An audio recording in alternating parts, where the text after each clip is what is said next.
farei a leitura do texto do versículo 7 e 8.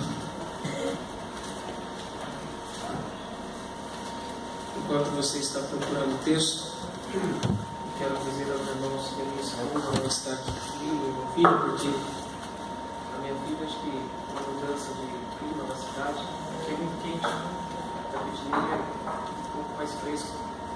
Eu acho que ela deu uma irritação na garganta, está chorando bastante, passando mal, e minha esposa ficou com ela em casa. Tá bom? Amém. Quem achou o texto, diga eu achei. Eu achei. Se você quiser ficar de pé com o costume fixo, senão também fique à vontade. Amém?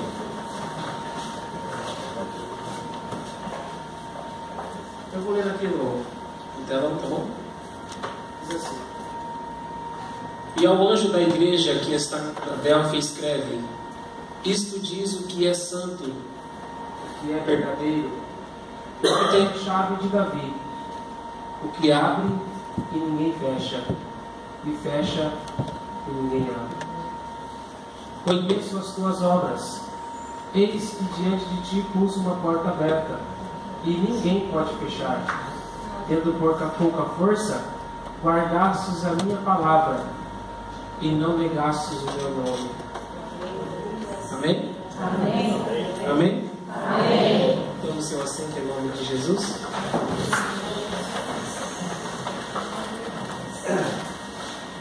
Meus irmãos, o livro do Apocalipse é um livro de revelações com respeito às coisas vindouras ou futuras. Em especial o texto que o Espírito Santo colocou em meu coração para falar aqui esta noite é um texto que não vai falar sobre o futuro, mas que vai falar sobre o presente da igreja.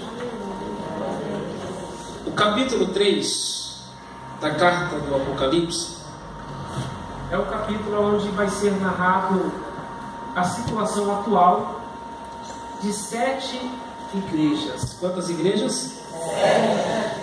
Estas igrejas estão sendo acompanhadas pelo Senhor. Dentre estas 7 igrejas que o Senhor está acompanhando, se os irmãos depois lerem o texto na sua casa, você vai ver que apenas 2 destas igrejas não sofrem críticas da parte do Senhor. E 5 delas são de uma crítica construtiva direcionada a estas outras 5 igrejas. Em especial a igreja de Esmina e a igreja de Filadélfia são as igrejas que não sofrem críticas com respeito ao seu caráter de vivência pelo Senhor dentro desta revelação. A carta que lemos no versículo 7 e versículo 8 do capítulo 3 do livro do Apocalipse é uma carta direcionada à igreja de Filadélfia. Esta cidade chamada Filadélfia é uma cidade que na época continha ótima localização. Essa cidade era uma cidade muito bem vista. Essa cidade era muito desejada quando havia batalhas para conquista. Porém, esta cidade sofria de movimentos, de grandes terremotos que aconteciam e volta e meia esta cidade tinha que ser reconstruída. O texto em apreço a qual lemos é um texto onde o Senhor aqui está fazendo uma palavra construtiva para esta igreja. E o versículo 7, ele vai direcionar o princípio desta carta ao anjo da igreja. O anjo da igreja, os irmãos sabem que é o pastor da igreja, aquele que está colocado para ser o guia das ovelhas do Senhor. Eu quero aqui abrir um parênteses para dizer aos irmãos que naquela ocasião o Senhor se direcionou direto ao pastor da igreja, porque sempre que Cristo quiser fazer alguma coisa dentro da igreja, a primeira pessoa que ele vai falar é o pastor.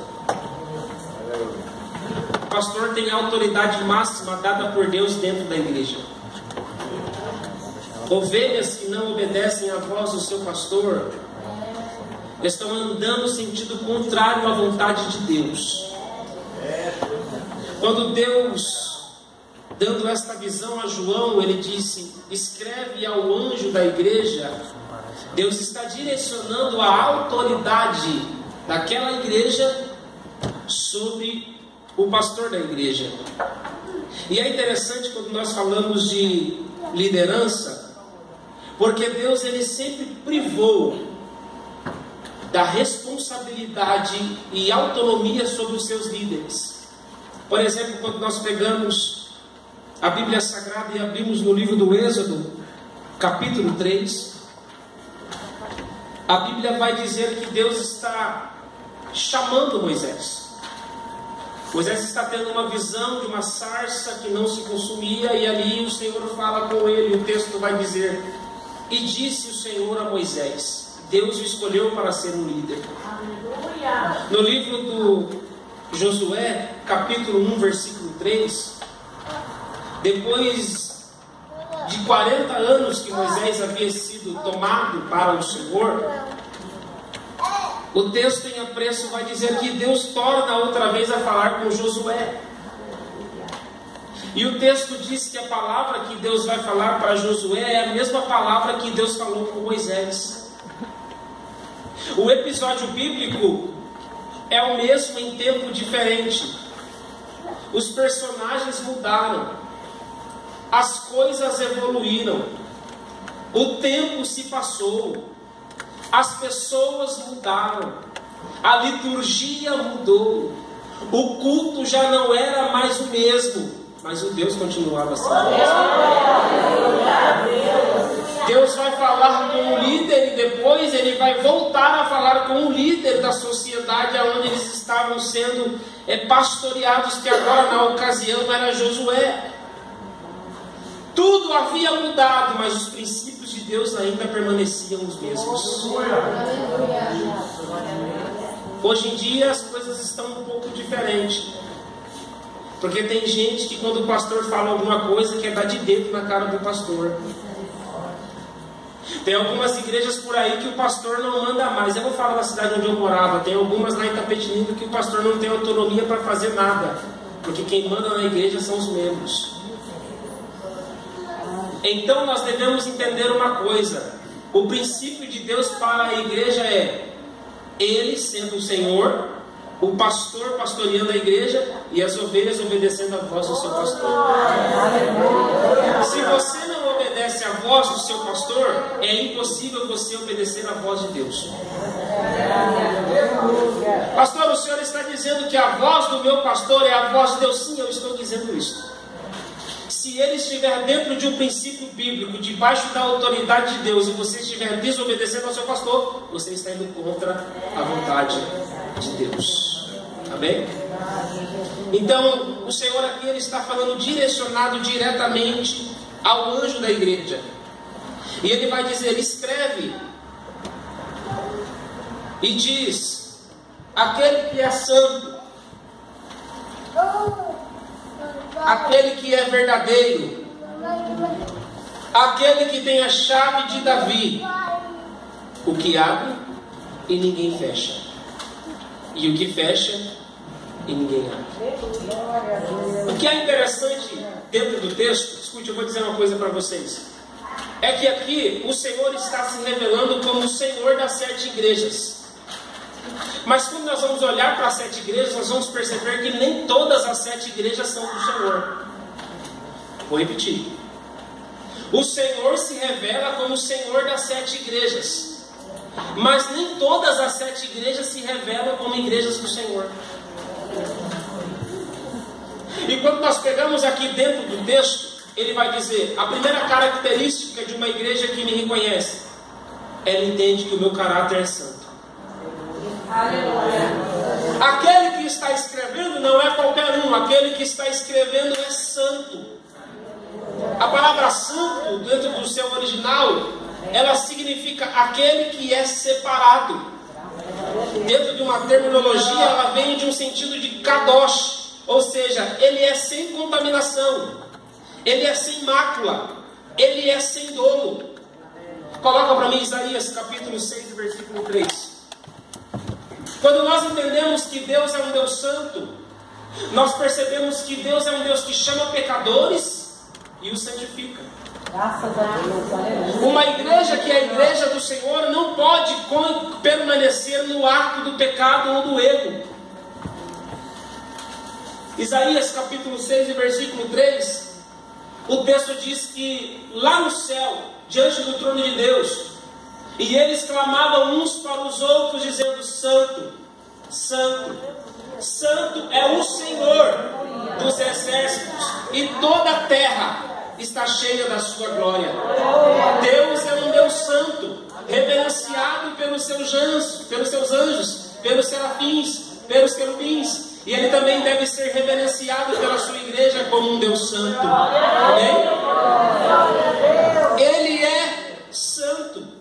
Isaías capítulo 40, versículo 25 diz: diz aquele que é santo. Oh, glória. Deus é um Deus santo. E Ele quer uma igreja santa, uma igreja santificada, uma igreja separada, uma igreja genuína, uma igreja que vive debaixo da vontade permissiva de Deus. Isto é uma igreja santa. Vamos lá? A carta de 1 Pedro, capítulo 1, versículo 15 e o versículo 16. Os irmãos aqui têm o costume de ler o texto, né? Eu vou deixar alguém ler, quem tiver coragem. 1 Pedro, capítulo 1, versículo 15, versículo 16. Quem pode ler? Amém? Um de cada vez para não dar todo mundo. Bom? Ninguém vai ler, eu vou chamar pelo nome. Mas como é santo aquele que nos chamou, seja vós também santos, em toda a vossa maneira de viver. Espera aí, deixa no 15. Mas como é santo aquele que vos chamou, sede vós, nós também santos, em toda vossa maneira de viver. A expressão em toda maneira de viver significa não apenas em 1h30 de culto ou 2 horas no domingo. Significa não somente na frente do pastor ou na frente do líder da mocidade ou do círculo da oração. Em toda maneira de viver significa que você é santo aqui, você é santo na frente do computador, você é santo na frente da escola, você é santo na frente do trabalho, você é santo em todo lugar. Pastor, significa que eu não tenho pecado? Não. Significa que mesmo sendo um homem, ser humano, pecador, você está se santificando para Deus. Verso 16. Portanto, está escrito: sede santos, porque eu sou santo. A igreja não é santa porque ela quer. A igreja não é santa porque ela é melhor. A igreja não é santa porque ela é superior. A igreja é santa porque ela vem de um partido de santidade. Deus é santo. Amém? Quantos estão entendendo a voz de Deus? Então o que está acontecendo aqui é que existe um Deus que é santo, que está se direcionando a uma igreja a qual Ele deseja que esta igreja se santifique. Levíticos capítulo 20, versículo 26, a Bíblia vai dizer: sejam santos, porque eu sou santo. É interessante quando nós olhamos para dentro do contexto, é que o Senhor Ele sempre chamou a igreja para a santidade. E o que é ser uma pessoa santa diante de Deus? Significa que você nunca irá contra os princípios de Deus. Por exemplo, eu não sou hipócrita em perguntar se aqui existem pessoas que não têm pecados. Por quê? Porque todos pecaram e destituídos foram da glória de Deus. Mas nós, como igreja de Cristo, somos purificados pelo seu sacrifício na cruz do Calvário. Antigamente as pessoas levavam o sacrifício para o sacerdote e diziam: eu quero apresentar um sacrifício por mim, pela minha família, pela minha casa. Dependendo do tamanho do pecado que eles haviam cometido, era o tamanho do seu sacrifício. mas a Bíblia diz que Ele fez o sacrifício perfeito e que Ele perdoou os nossos pecados na cruz do Calvário. E eu vim aqui para dizer a vocês que nenhuma condenação há para aqueles que estão em Cristo Jesus, que não andam mais segundo a carne, mas que andam segundo a palavra de Deus. Nós somos uma igreja santa, e como igreja santa do Senhor, nós devemos andar em ato de fé, professando a santidade que Deus confiou à sua igreja.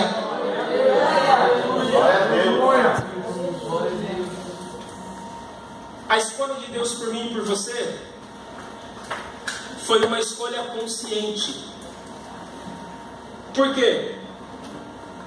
Você nasceu na igreja? Não? Quanto tempo você é crente? 20 anos? Não vou perguntar a sua idade, mas... Há 20 anos você serve a Deus. Você sabia que Deus já tinha te chamado para a santidade antes mesmo de você ser gerado? Amém. Glória a Deus.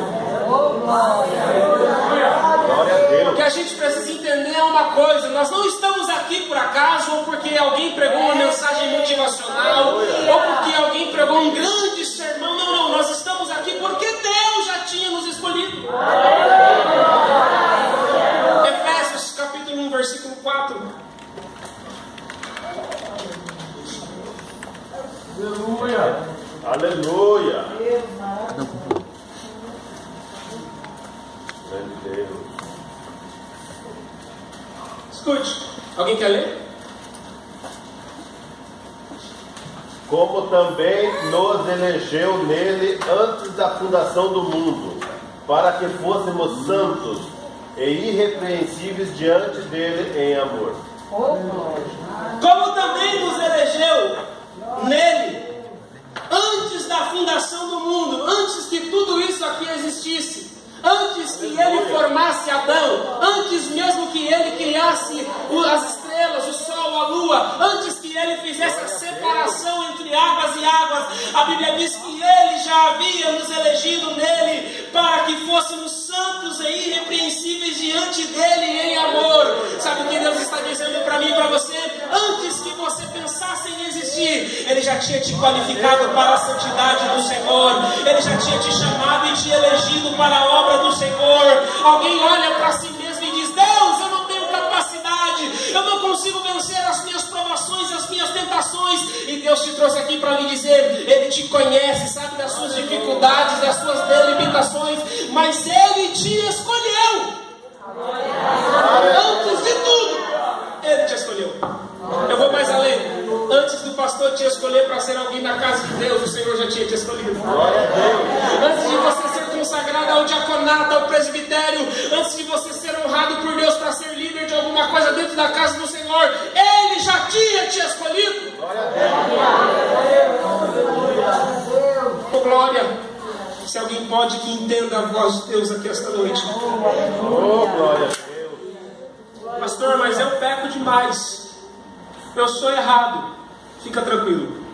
Se Ele te chamou, Ele te santifica.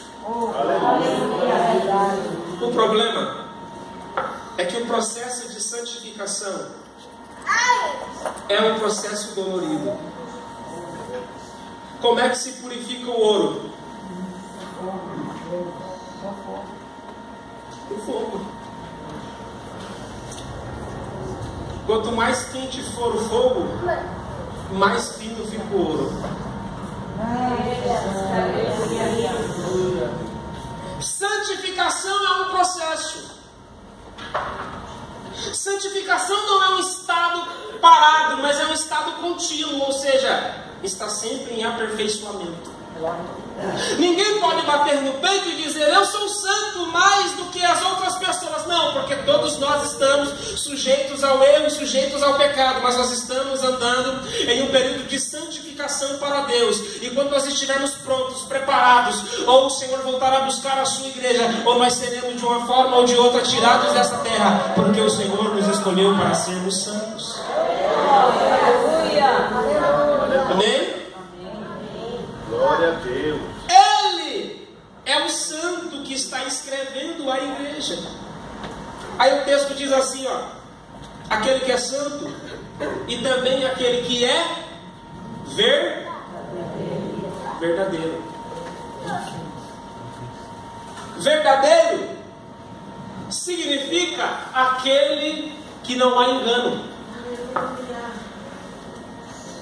Os irmãos sabem o texto que diz que o diabo é o pai da mentira. Quando ele está dizendo aquele que é verdadeiro, ele está travando aqui uma grande batalha contra Satanás e o mundo. Por quê? Porque aquele que é verdadeiro é o contrário àquele que é da mentira. Eu não sei nem porque eu vou falar, mas eu preciso dizer. Algumas vezes a gente pega nós mesmos contando umas mentirinhas. Por exemplo, o telefone toca. Você sabe que é cobrança. A sua filha atende. Você fica do lado dela dizendo: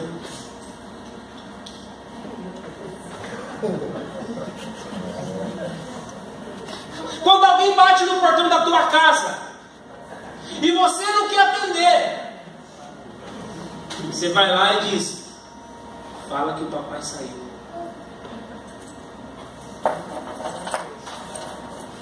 Parece coisa pequena, mas não existe mentirinha ou mentirona, tudo mentira. Quando você empresta a sua boca para mentira, você está se vendendo a Satanás. Verdade. Não importa, o ladrão que rouba R$1 e o ladrão que rouba 1 milhão é ladrão do mesmo jeito. Quem mente um pouquinho, quem mente um montão é mentiroso do mesmo jeito. Quem pertence à verdade não usa de mentiras. Quem pertence à verdade doa a quem doer, mas ele não vai mentir para agradar ninguém. Aleluia. Glória a Deus. Posso falar? Amém. A irmã escolhe um hino para pôr no centro da oração. Aí a irmã vai lá e se posiciona e diz: eu quero solar o hino. Ela, não estou falando nada, não é aqui, viu? Só estou dando uma suposição. A irmã vai solar o hino. Está lá em Lá maior, a irmã está cantando em Si bemol. Aí a regente olha para ela e diz: irmã, tá ótimo. Mas por dentro ela está falando: sangue de Jesus tem poder. Vai acabar com o congresso. É melhor você falar a verdade, irmã. Não para machucar, mas diga: irmã, vamos praticar mais um pouco? Aleluia. Vamos ensaiar um pouquinho na casa? É melhor falar a verdade do que fazer feio para o Senhor. Amém? Glória a Deus. Então aqueles que vivem na verdade do Evangelho, eles têm que ter consciência que a verdade, ela sempre será capaz de libertar. Aleluia. Tem gente que vive no engano porque ouve mentiras. Tem gente que vive no engano porque nunca ouviu alguém que é sincero o suficiente para dizer algumas verdades para ele. A igreja tem que ser verdadeira. A igreja tem que ser genuína. A igreja tem que ser santificada, purificada e verdadeira. Amém? Quem está aqui, diga glória a Deus. Aí ele continua o texto. Aquele que tem a chave de Davi, o que abre e o que fecha. Essa chave de Davi, ela está descrita lá no livro de Isaías, capítulo 22, versículo 20 até o 22.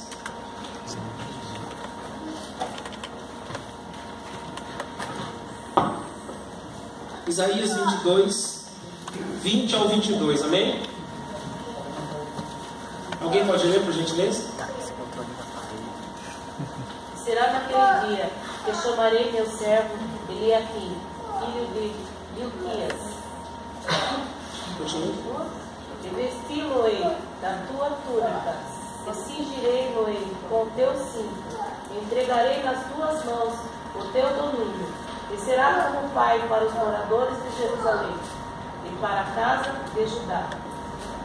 E porei a chave da casa de Davi sobre o seu ombro, e abrirá, e ninguém fechará, e fechará, e ninguém abrirá.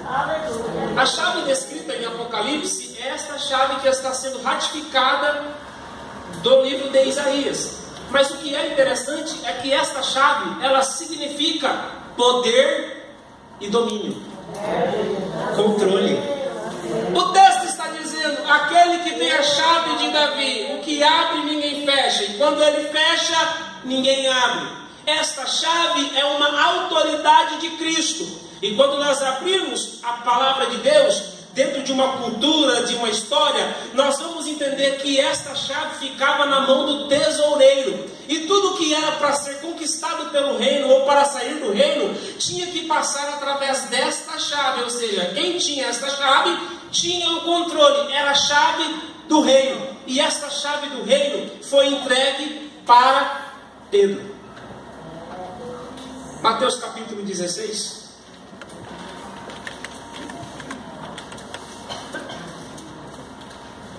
Mateus capítulo 16, versículo de número 19.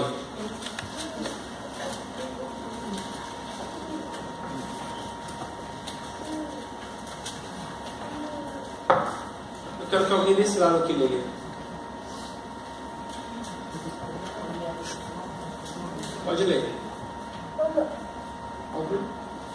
De cada vez. E eu te darei a chave do reino dos céus. Tudo que ligares na terra será ligado nos céus. Tudo que desligares na terra será desligado nos céus. Escute! A expressão eu te darei significa que futuramente Pedro receberia esta chave. Mas o que é interessante dentro do texto é que quando Jesus está dizendo a Pedro, Jesus ainda está vivo. Quando Jesus vai para a cruz, morre e ressuscita, ele deixou a chave. A chave ficou com Pedro, e Pedro passou a chave para a igreja. E eu vim aqui para dizer para alguém esta noite: Deus te deu controle e domínio para superar e vencer todas as intervenções que você está enfrentando nesses dias. Eu vim aqui para dizer para alguém que você entenda esta palavra esta noite. Deus te deu o poder e o controle. Tudo que você quiser ligar aqui na terra será ligado no céu. O que você desligar aqui na terra também vai ser desligado no céu. Sabe por quê? Porque você tem o controle e o domínio sobre as nossas espirituais. Nós temos o controle. Quando a expressão diz eu te darei, significa quando você estiver preparado, você receberá a chave. E eu vou concluir a minha fala dizendo para vocês: a igreja precisa entender que nós temos autoridade. Uma igreja sem autoridade é uma igreja morta. Uma igreja sem autoridade não é uma igreja de Cristo. A expressão eu te darei as chaves do reino significa que para mim e para a tua oração não existem limites. Sabia que você tem o poder de decretar sobre a tua vida a salvação da tua família e da tua casa? Porque tem gente que tem essa chave, mas ele tranca o céu. Como é que tranca o céu? Dizendo: esse traste miserável só me causa problema, só me causa tristeza. Quando você está falando, você está ligando no céu, você está dizendo. Em vez de você dizer assim: um dia vai ser um pastor, um dia vai ser um pregador, um dia vai ser um missionário, um dia vai estar cantando nos jovens, um dia vai participar dos obreiros. A gente tem o poder nas palavras de ligar no céu aquilo que a gente quer aqui na terra. Fique de pé porque eu vou orar por você.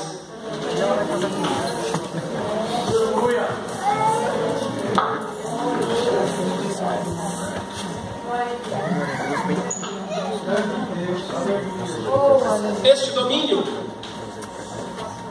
esta autoridade foi entregue à igreja. A igreja de Cristo somos nós, mas nós só receberemos essa chave partindo de dois princípios. Primeiro, santo e verdadeiro. Amém? Eu quero orar por você esta noite. Eu não quero perguntar se você mentiu hoje, se você mentiu esta semana, se você mentiu este mês. Eu não quero perguntar se você é a verdade em todas as coisas que você faz, nos negócios que você faz durante o seu dia. Tem pessoas que são tão incapazes de falar a verdade que prejudicam o seu irmão. Eu não sei se aqui tem, mas alguém aqui já comprou um carro que alguém disse que estava bom, depois de 3 meses o motor fundiu?